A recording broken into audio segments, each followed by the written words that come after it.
تیرے قدموں میں مر جاؤں۔ میں کچھ دن پہلے ایک جگہ تعزیت، اور ڈرتا ڈرتا گیا تعزیت کرنے۔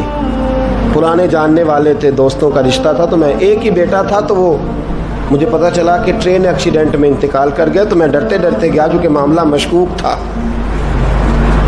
اور جب میں تعزیت کے لیے اندر پہنچا تو ہمارے جو انکل تھے، جن کا میرے دوست تھے، وہ ان کے کچھ عزیز کہنے لگا کہ حضرت جی آپ کے ساتھ والے باہر جا سکتے ہیں؟ تو میں نے کہا چلے جاتے ہیں۔ میں دوستوں کو گاڑی میں بھیج دیا، اور جب میں نے اس سے بات چیت کی، کہنے لگا میرا بیٹا ایکسیڈنٹ تو میں نے بنایا ہے، وہ تو خودکشی کر کے مرا ہے۔ شادی کے 11 سال بعد خدا نے ایک بیٹا دیا تھا، اور مجھ سے غلطی یہ ہوئی، میں نے کہا میرے بیٹے کو تکلیف کوئی نہ آئے، اس کے منہ سے جو نکلا میں نے اسے دیا، جو اس نے مانگا میں نے دیا۔ کہتا ہے جو شخص 16,000 مہینے کا کمائے اور بیٹے کو 40,000 کا موبائل خرید کے دے، کہتا ہے میں نے ہر سہولت اسے دی۔ پھر ایک امیر کی لڑکی سے یونیورسٹی میں پڑھتے ہوئے اس کا تعلق بنا۔ بچی کے میسج بھی میں نے اپنے موبائل، اس بچے کے موبائل میں دیکھے، اور اس لڑکے نے جو میسج سینڈ کیے وہ بھی میں نے دیکھے۔ پھر میں گھر پہنچ گیا، میں نے بیٹے سے منتیں کی کہ بیٹا وہ ہمیں رشتہ نہیں دیں گے، ہماری برادری بھی چھوٹی ہے اور ہمارے جیب میں پیسے بھی کوئی نہیں۔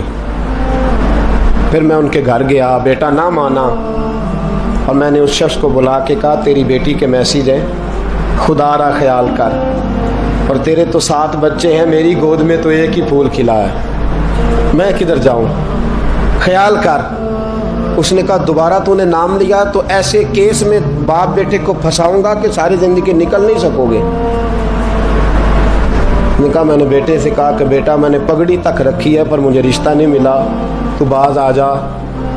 کہنے لگا 3 راتیں میرا بیٹا سویا نہیں، اور مجھے کہنے لگا حضرت جی وہ 4تھی رات سویا ہے تو دوبارہ اٹھا نہیں، تو دوبارہ اٹھا نہیں۔ مجھے کہنے لگا مجھے اجازت دو کہ میں اس بیٹی کو بھی قتل کر دوں اور اس کا باپ بھی قتل کر دوں، میرا تو گھر اجڑ گیا نا۔ وہ کہنے لگا میں کبھی کبھی دوستوں کے پاس جا کے رات گزار لیتا ہوں اور میں اپنے دل کو سکون دے لیتا ہوں، لیکن اس کی ماں اس کے جوتے سینے سے لگائے پھرتی ہے، اس کی اماں اس کے پرانے کپڑے لے کے سینے سے لگائے پھرتی ہے۔ کہنے لگا حضرت جی کوئی کوشش کرو، کوئی دعا کرو کہ اللہ مہربانیاں کرے۔ میں کہہ تو نہیں سکا ان سے، لیکن میرے دل میں خیال آیا کہ کس نے کہا تھا کہ بچہ یونیورسٹی میں کو ایجوکیشن میں داخل کراؤ، کس نے کہا تھا کہ اس کے ہاتھ میں آگ کا انگارہ دو۔ میرے دوست آپ تیز آنچ، تیز آگ جلا کے اس کے قریب مکھن رکھو، اور پھر مکھن سے کہو کہ ڈلنا نہ، پھر مکھن سے کہو کہ پگھلنا نہ۔ بھئی تیز آگ قریب جلا دی اور تو کہتا ہے پگھلنا، یہ کیسے ممکن ہے؟ ہو سکتا ہے؟ بولیے نا، ہو سکتا ہے؟ لڑکا اور لڑکی کٹھے کالج میں پڑھیں، ایک کمرے میں رہیں، ایک چھت کے نیچے رہیں، ایک دوسرے کو دیکھیں، نام جانیں، فون نمبر پاس ہو، اور پھر کہنا کہ تم عشق کا چکر نہ لڑانا، کیسے ممکن ہے؟ اور بڑے سیانے بندے کہتے ہیں حضرت صاحب اعتماد ہونا چاہیے اولاد پہ۔ میرے نبی پاک کو اپنی بیویوں پہ اعتماد نہیں؟ عبداللہ ابن مکتوم نابینے سے ابھی آئے ہیں تو حضور نے فرمایا پردہ کر لو، حضور کو اعتماد نہیں؟ مصطفیٰ سے پاک گھر کسی کا ہو سکتا ہے؟ فرمایا پردہ کر لو، نقاب ڈالو۔ سونے وہ تو نابینا ہے، فرمایا تمہیں تو نظر آتا ہے نا، ڈالو نقاب۔ یہ اعتماد ہونا چاہیے۔ یہ کیسا اعتماد ہے کہ تو تیز آگ جلائے اور مکھن قریب رکھ کے اعتماد کر؟ یہ کیسا اعتماد ہے؟ ایک حدیث سنانے لگا ہوں، زندگی بھر بھولنا نہ، دل کی تختی پہ لکھنا یہ روایت۔ توجہ ہے آپ کی؟ جاگ رہے ہیں؟ بار والوں کو میری بات کی سمجھ آ رہی ہے؟ حدیث سنانے لگا ہوں، ابن حجر اسقلانی حدیث لائے ہیں، رسول پاک صلی اللہ علیہ وسلم نے فرمایا جہاں مرد اور عورت اکیلے ہوں، وہاں تیسرا شیطان ہوتا ہے. یہ تو پہلے بھی سنے ہوں گے نا اتنے لفظ. اس سے آگے ہیں ابن حجر حدیث کے لفظ لائے.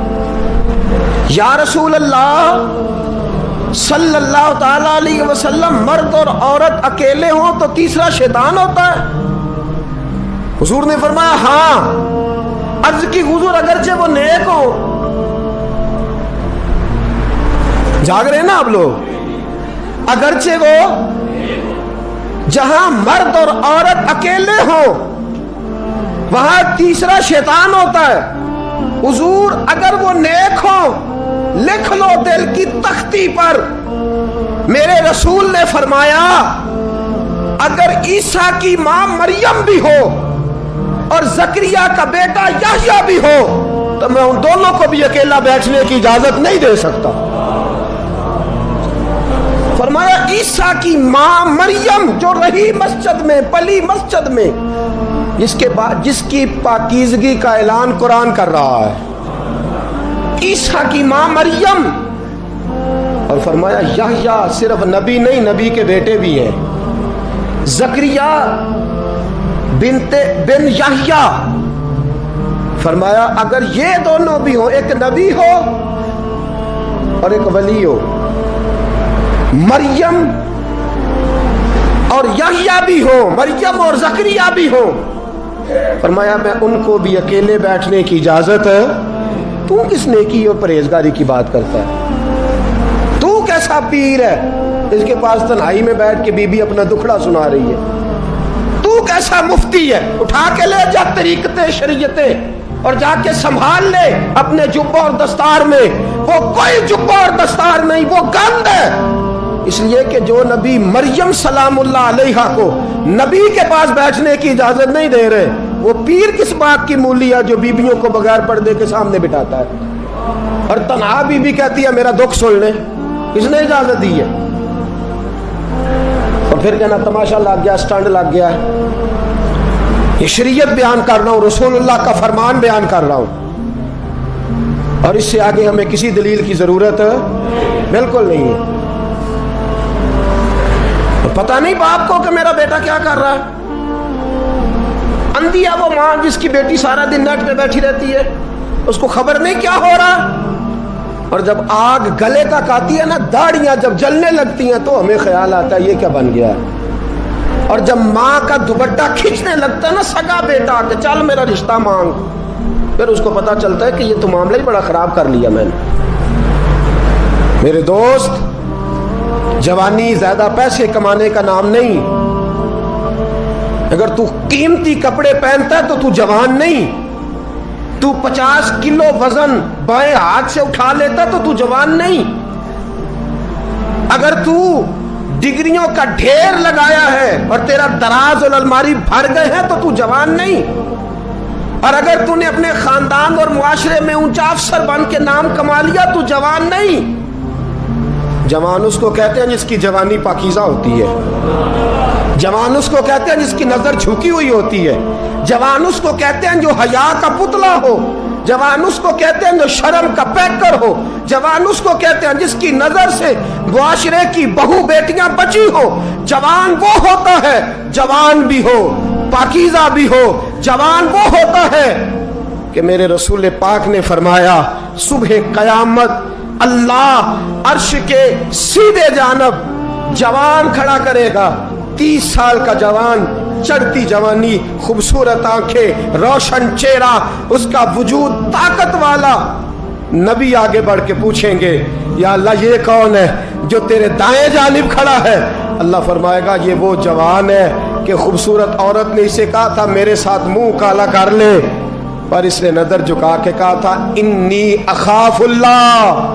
نا بھائی میں تو اپنے اللہ سے ڈرتا ہوں. فرمایا یہ پاک جوانی والا ہے، یہ حاجی نہیں، نمازی نہیں، یہ ولی نہیں، یہ صوفی نہیں، یہ وہ نہیں جو غوث زمان ہو، قطب دورہ ہو، پیر طریقت نہیں، مفتی وقت نہیں.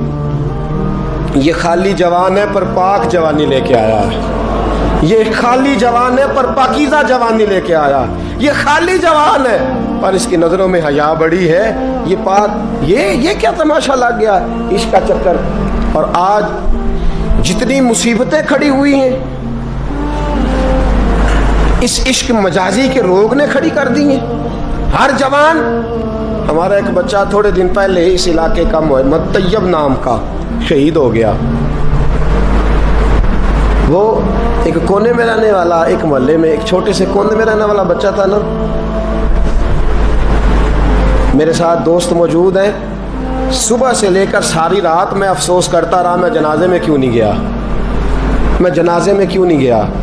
وہ بچہ پاک فوج کا وہ شہادت اختیار کر گیا تو فخر سے سر بلند کر گیا اپنا. لیکن جو بی بی کے لیے ساری رات روتے رہتے ہیں وہ شہید ہو سکیں گے؟ جو ساری رات ٹھنڈ میں کھڑے ہو کے عورت کے ساتھ گفتگو کرتے رہتے ہیں اور جو سارا دن دل میں گند رکھتے ہیں بی بی کے لیے, ان کے ہاتھ میں تلوار آئے گی؟ یہ بہو بیٹیوں کی عزتیں بچا سکیں گے؟ عافیہ صدیقیہ جیلوں میں جل گئی امریکہ کی, اور وہ جب بھی خط لکھتی تھی کہتی تھی کوئی محمد بن قاسم نہیں بچا. وہ کہتی تھی کوئی شہاب الدین غوری نہیں بچا. اور وہ جب بھی, اب تو خیر اس کا ذہنی توازن ہی کام کرنا چھوڑ گیا, وہ بی بی جب بھی خط لکھتی تھی نا اہل پاکستان کو تو کہتی تھی پاکستان والوں بتاؤ کیا تمہارے اندر کوئی بھی خالد بن ولید کا ماننے والا نہیں؟ کیا کوئی نہیں تمہارے اندر جو علی کے نام کا نعرہ لگانے والا ہو؟ کوئی نہیں بچا جو فاروق اعظم کی سیرت کو فالو کرنے والا ہو. کوئی لاؤ جس کے ہاتھ میں تلوار ہو اور مجھے سمجھ آئے کہ یہ وہ ہے جو حسن اور حسین کا نام لینے والا ہے. کوئی نہیں بچا. اس لیے کہ گندگی دماغ میں, گندگی دل میں, گندگی روح میں, تو اس کام کے لیے آیا تھا. اجمل رضا قادری صاحب کے اور ویڈیو دیکھنے کے لیے اوپر پلے لسٹ پر کلک کریں.